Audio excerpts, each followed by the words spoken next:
Tonight, late-night shooting. The injuries are significant, but we believe them to be in stable condition. An armored guard wounded outside a bank in Waterloo. A search underway for multiple suspects. A teen injured in a fire. The individual was lucky to escape with minor injuries. The emergency call at a workplace in Woolwich this morning. Plus, the big win. And the Rangers rule the Ontario Hockey League in 2026. For the Kitchener Rangers. It's unreal, and I don't think it's sucked in yet. And the task ahead at the Memorial Cup. Look forward to see them, take it in Kelowna. 23 years since we won it. Setting their sights on junior hockey supremacy.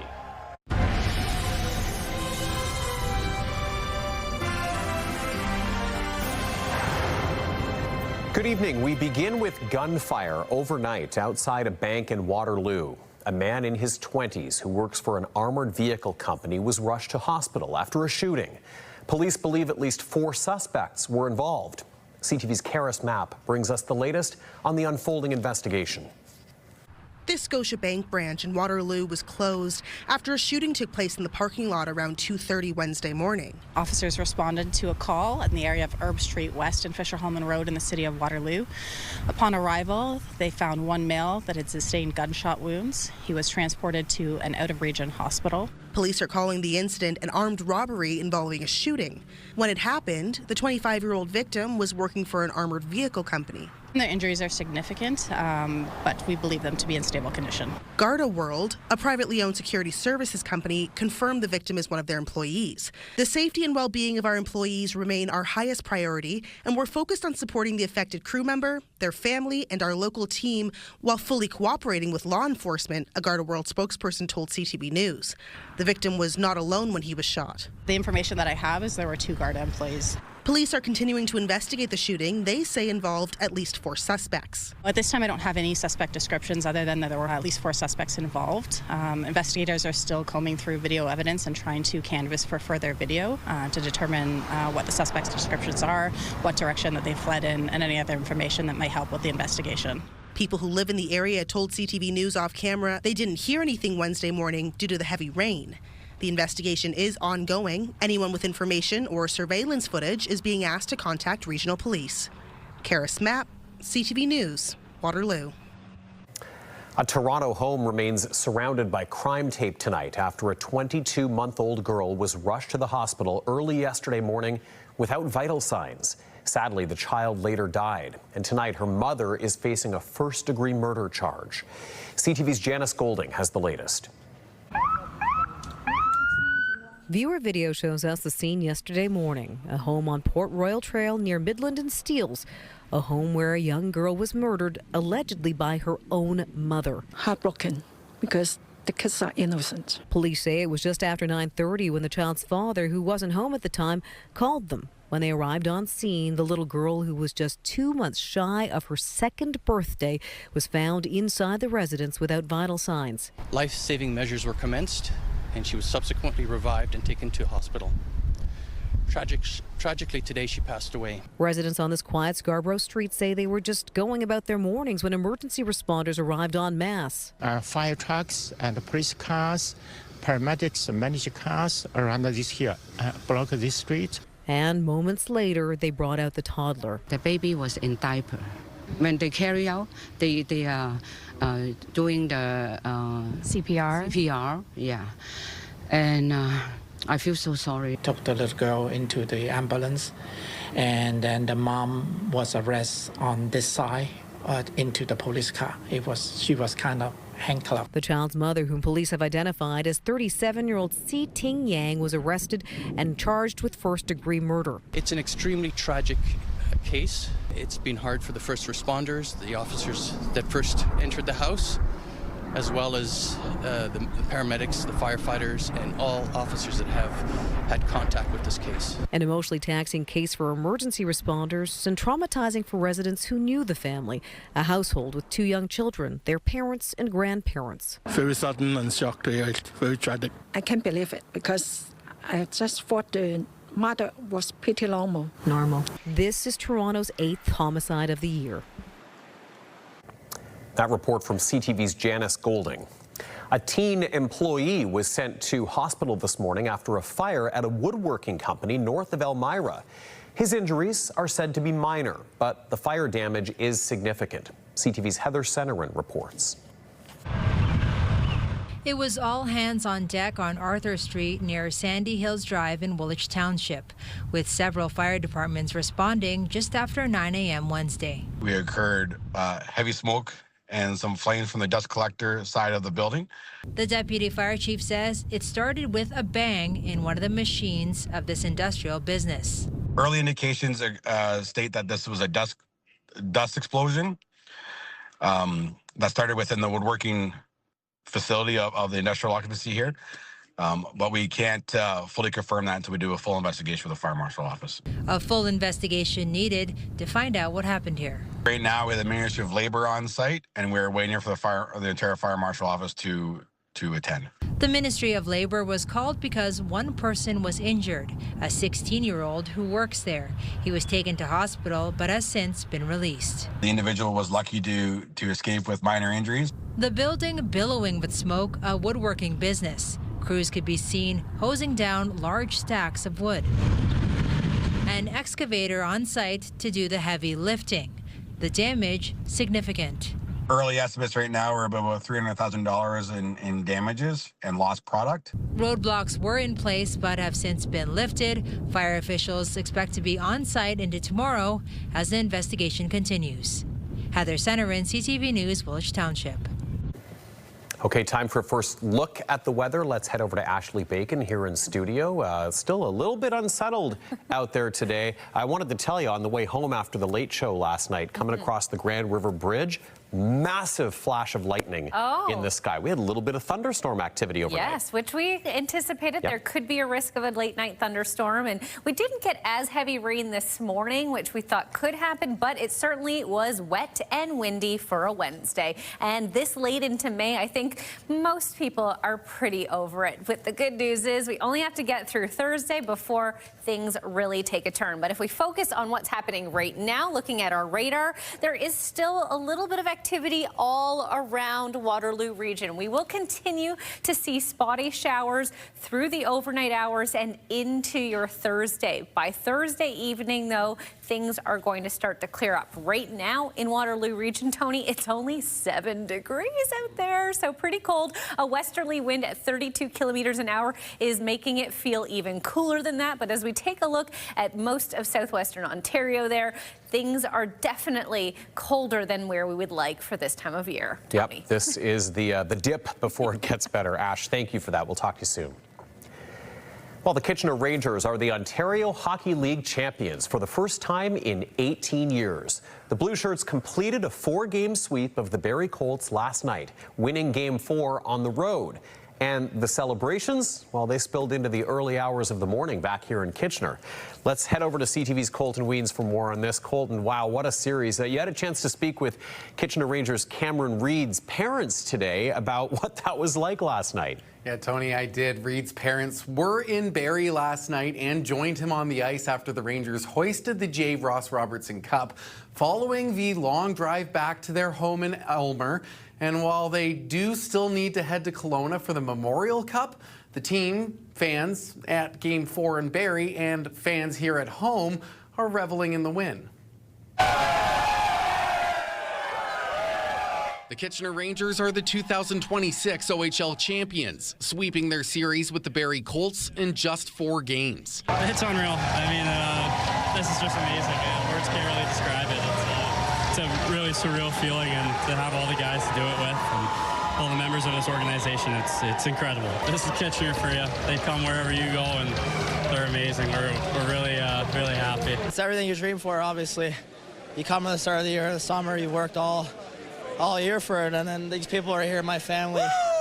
Put a lot of time and effort into this, so this one's for them too, but it's unbelievable. The Rangers took the lead in the 3rd period in Barrie and never looked back. Sam O'Reilly potting an insurance goal late in the 3rd, and the celebration was on. It was awesome, just a special goal, and I won't forget it. We were in the section with a lot of the families, and so everybody was going nuts. It was I got teary and I'm already crying. And yeah, it was awesome. I was hollering and crying and hugging, and it was awesome. Captain Cameron Reed's family made the trip from Elmer to Barrie Tuesday night, confident in a win and still just soaking it all in. But watching him raise that, and when we hugged him, he was in tears. We were in tears. It was remarkable. It's massive. This has been a goal of his for as long as I can remember. Yeah, that's something that's been huge for him, and we saw it in his emotions last night as well after the win.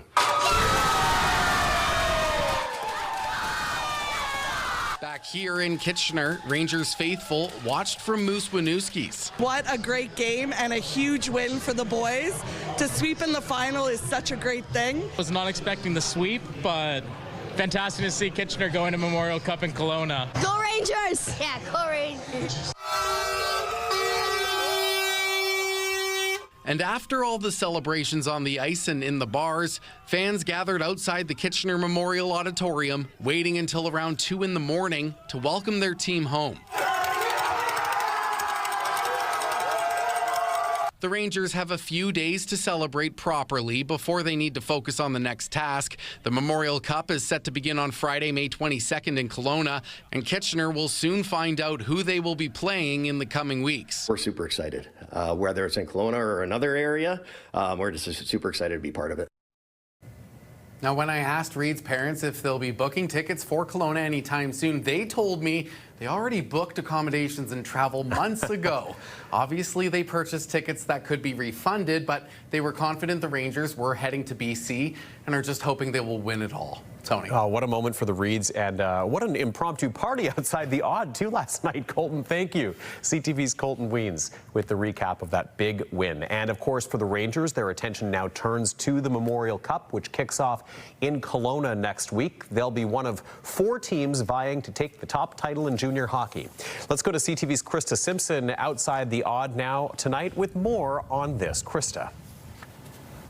Well, Tony, it's been more than 2 decades since a Rangers team won the Memorial Cup. Today, I spoke to some of the members of the Rangers team about how tough it is to get there and how special it all is. Kitchener Rangers are Memorial Cup champions in 2003. It's been 23 years since Kitchener won its last Memorial Cup and 18 since the team played in one. Peter DeBoer was behind the bench both times. The lasting memory for me is just the excitement in that city that the Kitchener Rangers bring out in that community, and you know, that's second to none. For Chad McCaffrey, being part of the 2003 Memorial Cup champion team was something he'll never forget. Special memories, that's for sure. You know, a boy growing up in Kitchener as a hometown player, it was is really probably the most special moment in sports in my life. Something members of the 2003 team don't take for granted. You only have a small amount of window with certain players to try to win, and so to do that is tricky. Everything's got to align and everything's got to come together. And well, the wait to get back to the Memorial Cup has been a long one. What's never changed or wavered is the loyalty of the fans in Kitchener. It's the most pure hockey environment I've ever coached in. DeBoer says the Rangers being a community-owned team creates a different dynamic than in other places. It's so special and such a special place to work and play. The day after the Rangers' OHL Championship win, those who know what it's like say celebrate the moment and get ready for the next challenges. Enjoy it while you can, but you got bigger things to take care of. The biggest thing with the Mem Cup, like everyone talks about it being probably the hardest championship to win in hockey. This year, the Memorial Cup is hosted by the Kelowna Rockets. The 2 other teams playing have yet to be determined as the Western Hockey League and Quebec Maritimes Junior Hockey League Championship Series continue. The Memorial Cup comes with its own challenges. A round-robin format and the championship all coming down to one game means anything can happen. But there's a lot of excitement around this year's Rangers team. I think there's a lot of similarities between the 2026 team and the team from 03, I would say. You know, very deep, very skilled. And yeah, I look forward to see them, you know, take it in Kelowna. You got to enjoy it because it goes by pretty quick. DeBoer says he spoke with the current crop of Rangers earlier in the season when his name was added to the team's level of legacy. He says he told them this. These opportunities are very few and far between, and they're life-changing. enjoy it, take advantage of it. Don't take it for granted. It's such a privilege to still be playing hockey at this time of year. The Rangers will kick off their Memorial Cup quest a week from Friday on May 22nd, taking on the Kelowna Rockets. Tony. Ooh, and we will all be watching. Krista, thank you. CTV's Krista Simpson live outside the Odd tonight. Another hockey note to share with you. A second professional women's hockey league team is coming to Southern Ontario. Can you hear the roar from the hammer? Yep, the league confirmed today that it is bringing women's pro hockey to Hamilton. There will be a formal introduction by the PWHL tomorrow. Las Vegas is also getting a team. Well, just ahead, the final verdict from tornado researchers on some wild weather in southwestern Ontario last weekend, plus running for a reason. We'll catch up with a Stratford man who's on an epic journey to Tobermory. Well, we've been talking a lot about hockey tonight, and those kind of temperatures are going to continue at least until Friday. Those details on when the switch is going to happen and just how warm it's going to get coming up. Stay with us. Download the CTV News app and stay on top of local stories as they unfold. We go to a dramatic scene unfolding. Customize your feed and watch live wherever you are. CTVKitchener.ca, your home for news.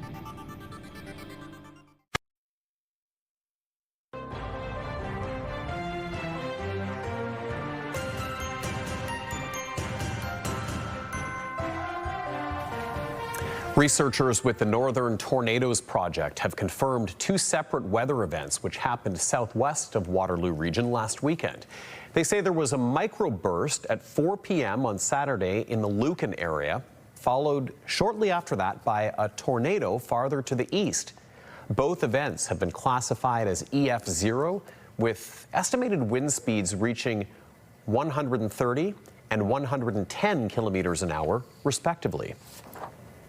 Researchers at the Hospital for Sick Children have uncovered a genetic pathway that could lead to targeted therapies to help with autism. CTV's health reporter Pauline Chan visited their labs today. Scientists have known for decades that there was a genetic link to autism spectrum disorder. Our previous studies looked at the protein coding genes of the genome. And now our novel discovery here actually found a long non-coding RNA. So this is an RNA molecule that has function within the cell. It's found on the X chromosome, and it's associated with autism in males who carried small deletions in the gene. So if you think of a light switch, for example, in a room that has 100 different pot lights in it, we think about perhaps this new molecule we've identified is more of a dimmer switch. And it's connected with what are the core behavioral traits associated with autism: difficulties with socializing, communicating, and repetitive behaviors. Professor Shearer says the key to their discovery has been their ability to do whole genome sequencing for thousands of people. 5,000 from Canada, plus thousands more from Europe, South Korea, and Qatar. Susan Cosgrove has 3 children, all on the spectrum. She says she's always believed in a genetic link, but this finding could be key in earlier and more reliable diagnosis. It's still somebody's interpretation of your child's behavior, your child's features. If this was able to be diagnosed through a blood test, right? We wouldn't have to do that wait.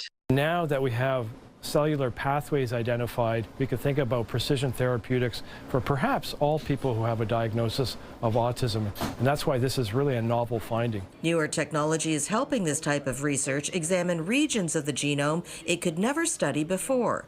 The researchers have been able to transfer these genetic alterations to mouse models to work towards someday developing targeted therapies for specific autism-related genes. Pauline Chan, CTV News. The sky was a little gray, but that didn't dampen the spirit of hundreds of athletes taking part in a special Olympics track and field day in Guelph. Students from the Upper Grand District School Board and Wellington Catholic District Board hit the track at St. James Catholic High School today. The event has been held for more than 20 years, celebrating friendship and athleticism. This is a day that celebrates all of our students and their abilities instead of their disabilities. So it comes out and it recognizes all of the things that they are capable of doing and removes barriers within sports for all of our youth who are part of the day. The competitions included bocce ball, running and jumping events, and some adapted activities to make sure that everyone could be a part of the team. A Stratford man is almost halfway through his epic run for cancer. He's running a marathon a day as he makes his way up to Tobermory. CTV's Scott Miller caught up with Sam Simon on the road. Sam Simon receives a hero's welcome in Ayton as the 57-year-old runs from his home in Stratford to Tobermory in honor of his wife, who is currently fighting cancer. My wife has terminal cancer. It's her third bout of this, and she's my hero. What she goes through, this is nothing what I'm doing. Simon left Stratford on Monday and is spending tonight in Hanover. He's ran about 113 kilometers over 3 days, not quite halfway to his 251-kilometer total that will land him and his crew in Tobermory, hopefully by Monday. We're running up to Tobermory through the Bruce Peninsula. It's going to take us about a week, 8 days. We're doing about a marathon a day, give or take. And we're doing this to raise money for 3 wonderful organizations. The Stratford General Hospital, Wellspring Stratford Cancer Centre, and London Health Sciences Centre Cancer Centre will be the beneficiaries of Sam's epic run for cancer, a run that is already taking a toll on his body. The body is, I'm not going to lie to you, it's feeling it at night. So at night, when we stop, they ice up the knees, and it's my knees, and I have a blister on the one foot, but I've got a lot of guidance on how to do that. So other than the one blister on the right foot, which we're working on, and the knee's a little sore, we're doing wonderful. Simon says the 6 months of training leading up to his epic run has certainly helped, as has his wonderful road crew, keeping him healthy and on the right track. He knows why he's doing this, which keeps him putting one foot in front of the other. We're just keep moving, keep 1 foot at a time forward. Simon has already raised over $24,000 to date for the 3 health organizations that have helped most with his wife's care. You can follow, learn more, and donate to Sam Simon's epic run for cancer by visiting our website. Near Ayton, Scott Miller, CTV News. Live look from our tower camera facing downtown Kitchener. A very, very gray and dreary evening out there, and it's just been getting cloudier and cloudier. Of course, all of this rolled in late yesterday, so when is it going to roll on out of here and deliver us some spring sunshine? Ashley has our forecast coming up after the break. Also ahead, the growingly difficult task of separating fact from fiction. We have some revealing new data from Statistics Canada on misinformation. And also, a judge decides the fate of a former RCMP officer accused of foreign interference.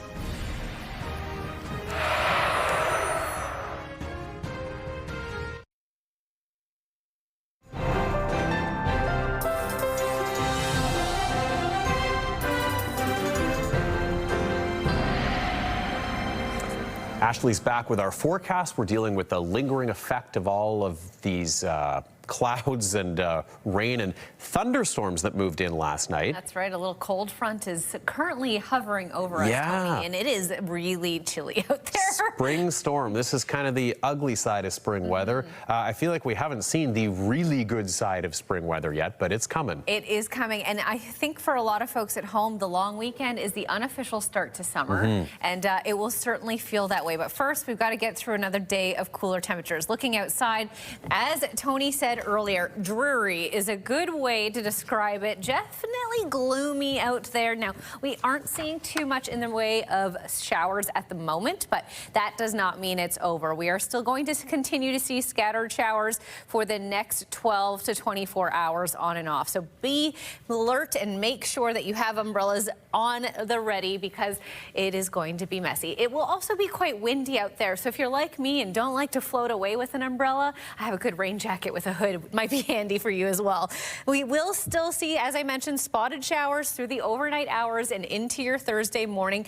By Thursday evening, though, things are going to start to clear out. We'll get a bit of cloud cover for a few hours and then clearing skies overnight into your Friday. Friday really shaping up to be a great start to the weekend. Looking at what's happening right now, before we get to that, though, 16 degrees in Prince George and Vancouver.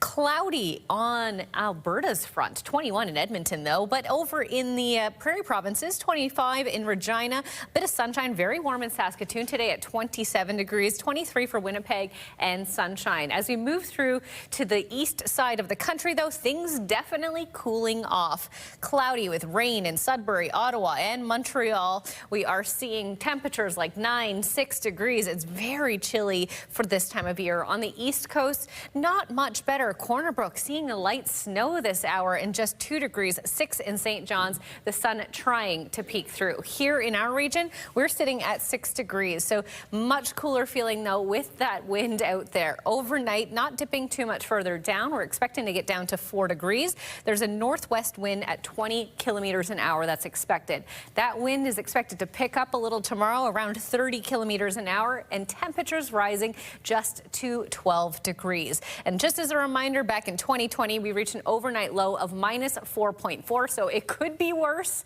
for this time of year. I think if we had a choice, that 4-degree overnight low, much more palatable. Taking a closer look at our 7-day forecast, this is where things really pick up, Tony. Starting in Waterloo region by Friday, 20 degrees and sunny. And then check out Saturday, 24 and sunny, 25 and sunny for Sunday. And to round out the long weekend, 29 beautiful degrees with an overnight low of just 20. That is summer-like to me. In Lambton, Kent, Essex, similar there. 16 for your Thursday, clearing near noon. A mix of sun and cloud to start your long weekend. 21 on Friday, 26 on Saturday, 25. And check that out, the first 30 of the year down in the Windsor area, potentially for Monday. So definitely a warm finish to May. Now, as we take a look at southern Georgian Bay, similar conditions are to be expected. 11 for your Thursday,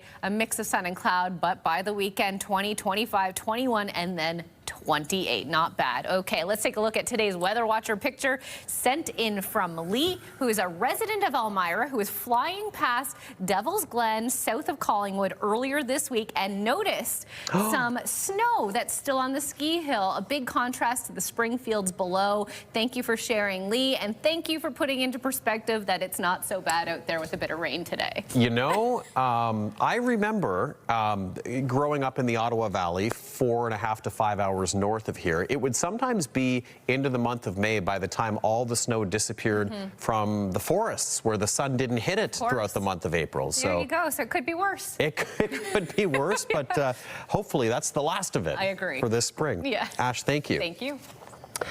A former Mountie has been found not guilty of foreign interference. He was accused of making plans to intimidate a Canadian man to return to China to face punishment for alleged fraud. CTV's Judy Trin has more on today's verdict.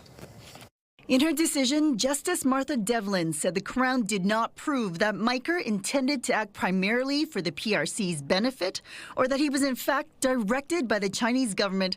No one can be said to be prepared to do something they had no intention of doing, she said. The Crown's case hinged on an email chain intercepted by the FBI. In the emails, Miker refers to a real estate mogul in Vancouver with more than $100 million in assets. He wrote that he wants to impress upon the crook that we hold his future. But Miker's alleged target, Kevin's son, was never mentioned in that email. The Crown said Miker was involved in China's Project Fox Hunt and wanted to pressure Son to return to China to collect a bounty. Miker was arrested in July 2023 and charged while visiting Canada from Hong Kong. Here's what he said after he was found not guilty. I live on the other side of the world and have for the last 20 years. So without my wife, my children especially, they're still of a young age. So they've been 3 years without their father. That's time I'll never get back. They'll never get back. 5 years ago, CSIS issued an espionage alert about William Miker. The retired Mountie had moved from Canada to Hong Kong, where he had started a business helping state-owned enterprises recoup their assets. CSIS was concerned that Miker was somehow gathering information for China after the arrest of Meng Wanzhou and the detention of the two Michaels. Judy Trin, CTV News, Ottawa. An update now on one of America's shocking true crime stories. Alex Murduagh, the disgraced South Carolina lawyer, was convicted of killing his wife and son in 2023. Well, today, another new twist. Here's CTV's Joy Malvin. I'm innocent. I would never hurt my wife, Maggie, and I would never hurt my son, Pawpaw. The trial dominated headlines and cable news. Alex Murduagh tearfully denied executing his wife Maggie and youngest son Paul on the family's estate to cover up his financial crimes. I was on the phone with 911, and I was trying to tend to Pawpaw. I was trying to tend to Maggie. The shocking fall from grace spawned true crime podcasts and documentaries. Alex Murduagh would kill Paul and Maggie. Another twist in this Southern saga? South Carolina's Supreme Court unanimously overturned Murdaugh's murder conviction, ruling the county clerk Becky Hill, who pleaded guilty to obstruction, had tampered with the jury.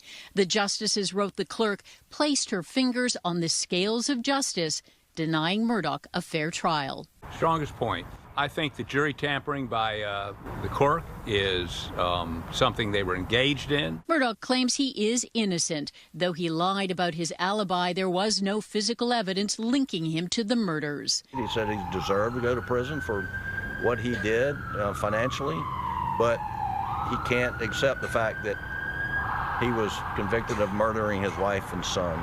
South Carolina's Attorney General, now running for governor, says the state will aggressively seek to retry Alex Murduagh for the murders of Maggie and Paul as soon as possible. Even with a new trial, Murduagh won't be leaving prison anytime soon. He's still serving a 40-year sentence for stealing millions from his clients. Joy Malvin, CTV News, Washington. New developments toward a new pipeline in Canada. Just ahead, we have new reporting on a plan to bring Alberta crude to the West Coast.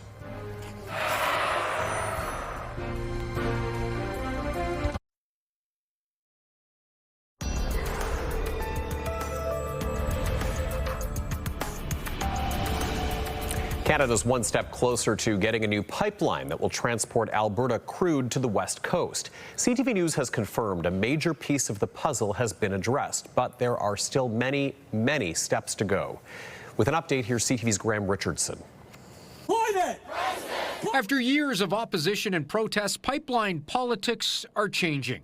What seemed entirely unlikely just 18 months ago is now one major step closer. Are you willing to allow a new pipeline? The Prime Minister not confirming it, but sources telling CTV News his government and Alberta are set to announce a deal on a new pipeline to the West Coast. I think it's a great thing for the industry, and it's a great thing for Canada. This is one part of a complex process, and it was telegraphed last week by Alberta Premier Daniel Smith in Ottawa. Sometimes it happens that you get the two principals in the room and you kind of sort through what some of the disagreements are, and I felt like we sorted through a lot today, had a meeting of the minds, and I'm hoping that we'll be able to announce an agreement very soon. A key sticking point was the industrial carbon price rising higher each year. Sources say the Carney Liberals have agreed to slow the growth in the price significantly. Under the plan introduced in 2016, the carbon price was supposed to hit $170 per ton by 2030. Now that will be reduced and only hit $130 a ton by 2040. Having investment in our own energy sovereignty. And I think in these circumstances, we need to adapt and we need to invest. Some environmental groups would not openly criticize the shift, but they are clearly disappointed. We've been suggesting that getting to $130 a ton for the Alberta industrial carbon price by 2030 was a reasonable and effective deadline. Instead, it looks like that's going to happen by 2040, fully a decade later. So that is disappointing. Of course, hanging over all of this is years of acrimony between Alberta and Ottawa. Will this change all of that? Probably not. but it will be seen as one of the first positive steps in many years. Graham Richardson, CTV News, Ottawa. All right, time to recap our top stories on this Wednesday evening. Alexandra Hollick in studio with all of the details for us. We're going to begin, Alexandra, with that investigation into a shooting outside a bank in Waterloo. And Tony, police believe at least 4 suspects were involved. It happened around 2:30 this morning at a Scotiabank near Fisher-Holman Road and Erb Street West. Police say they found a 25-year-old man with multiple gunshot wounds. The victim, who works for an armored vehicle company, was rushed to hospital and is now in stable condition. The Kitchener Rangers won big in Barrie last night, receiving the title of OHL Champions 18 years in the making. The Blue Shirts completed a 4-game sweep against the Barrie Colts with a final score of 4-2 for the Rangers. The team now moves on to the Memorial Cup for the first time since 2008, and that's set to kick off in Kelowna next week. More excitement to come when it comes to junior hockey, Alexandra. And looking at what our digital team's been working on over on the website, we've got some details on a taxi scam that cost a Guelph man thousands of dollars. That's right, Tony. And Guelph police say a man in his 80s was approached by a young woman in a plaza around 5 p.m. Monday who told him she needed him to pay for her taxi. The man used his debit card but soon realized he'd been given a different card back, and his account had already been charged more than $3,500. To find out what police had to say and what the suspects looked like, check out the story on our CTV News app or visit our website, ctvnewskitchener.ca. Tony. Okay, Alexandra Hollick with our top stories. Alexandra, thank you. Well, if you've been shopping, you may have noticed a new option in the dairy aisle, 6% milk. It came to market last month. AgroPure, the parent company of Seal Test, say there's been growing interest in higher fat milk options, particularly among South Asian communities. Now, that said, Health Canada's recommendations have not changed. It recommends 3.25% homogenized milk for babies from 12 to 24 months old and lower fat options for everyone else. Revealing information today from Statistics Canada about misinformation. Nearly half of Canadians say they are having a harder time separating fact from fiction. CTV's Heather Wright reports. I am not Morgan Freeman, and what you see is not real. The line between what's real and what's fake is getting blurrier. According to a new survey, 80% of Canadians saw news or information online they suspected to be misleading or false at least once a month. And nearly half of Canadians say they are finding it harder to distinguish between fact and fiction. What I think is more worrying is not the misinformation people see online that they recognize as misinformation. It's the misinformation they see online and actually believe. Angus Lockhart is a policy analyst at the DAIS, a think tank at Toronto Metropolitan University. He says while the spread of mis and disinformation has been increasing for years, AI is making it easier to create fake or misleading content, specifically deepfake videos. We're seeing very quick rises in the number of deepfakes that are posted and shared online. And that's one of the scariest ones because that technology is only getting better and only making it harder to judge what's real and what's fake online. The misinformation survey also found more than 60% of Canadians are very or extremely concerned about online misinformation. But experts say not enough is being done by the government or by big tech. Unfortunately, there is a lack of scrutiny on these big tech companies. Ahmed Al-Rawi is a communications professor at Simon Fraser University and says social media companies have shown an inability to police the content that's on their platforms. And more onus needs to be put on the government to enact stricter rules. The only language they understand is the language of financial penalties. So once you send warnings regarding these penalties, I think they will start listening. Experts say it is vital to fact-check information found online, especially on social media, though they acknowledge it is something that's getting harder to do. Heather Wright, CTV News, Toronto. Well, just ahead, the second half of an exchange that's changed lives. CTV's Spencer Turcotte hears from some Waterloo Region students who visited their counterparts in a remote northern community.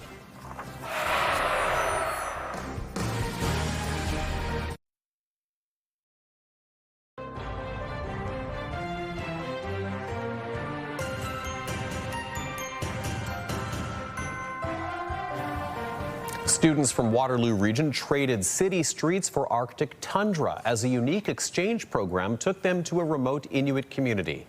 Their visit comes months after hosting students from the north here. CTV's Spencer Turcotte on how some initial culture shock turned into lasting friendships. Good morning, bon matin, ulat, good St. Daniel's and Southwestern School. When students from St. Daniel Catholic Elementary School landed in Kangarsuk, they were greeted like celebrities. They were banging on the window so hard that, to be honest, I thought that they were going to break because they were all just so welcoming. The trip was part of a cultural exchange between the Waterloo Catholic District School Board and Southwestern School, located in a remote Inuit community in northern Quebec. Back in November, students from Kangarsuk visited Kitchener. This spring, it was Waterloo Region students' turn to experience life in the north. They got to, try different types of food, country food in specific, such as walrus, beluga, ptarmigan soup, fresh fish that were caught on that day. Students also took part in traditional activities, including sewing, tool making, and land-based learning. For many students, the biggest lessons came from seeing how different daily life can be. We usually walk, bike, take a bus, or get driven to school. But they're on ATVs and ski-doos. The toys you get at the dollar store, they're like $20 there.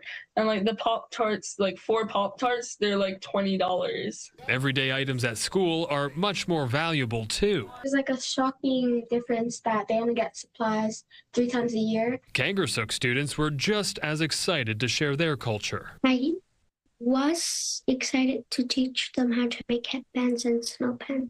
We made bannock and they loved it. Yeah. The exchange highlighted their similarities just as much as their differences, resulting in lasting friendships. I talk to them mostly every single day by Snapchat. School leaders say the experience went far beyond the classroom. It's a once-in-a-lifetime experience, and I'm still in my brain unpacking.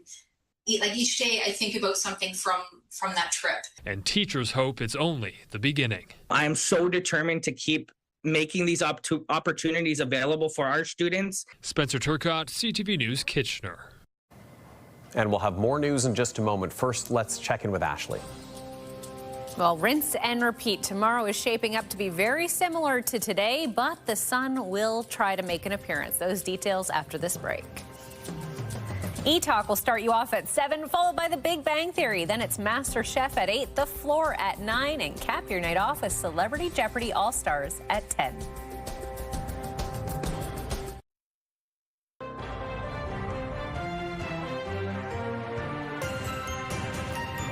Okay, we're going to join Alexandra Hollick now to see what our team is covering for later tonight. Alexandra. Tony, we'll be taking a look at what travelers need to know as we head into the long weekend, including some potential disruptions on the Kitchener GO train line. We'll also be keeping an eye on any updates from regional police in the ongoing shooting and armed robbery investigation outside that Waterloo bank. Tony. Okay, Alexandra, thank you so much. And Ashley's here with our wake-up weather for Thursday. So the question is, have we bottomed out today as far as this sort of weather roller coaster this week? Yes and no. All Tomorrow is going to be very similar to today. So I don't want to say yes and then people wake up tomorrow and see it's a little cloudy out there. We might see a spotted shower or two, but by 10 a.m. we should see some sunny breaks and around 8 degrees. It's okay. You could have said yes. We do love you and would forgive you. I don't know if that's the case for everyone at home. We're not allowed to forecast optimism. No, we've got to use the data. The optimism is coming on Friday. That's good. So yeah, let's we get can through tomorrow. We can all agree on that. Yeah.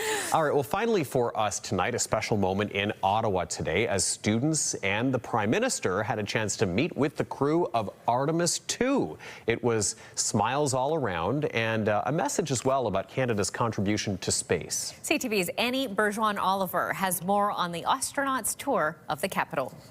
Didn't really see this either because this is so cool. It was a different kind of moon mission in Ottawa today. I think we saw that crater. The Artemis 2 crew giving Prime Minister Mark Carney and a group of students special insight into their epic 10-day lunar flyby mission.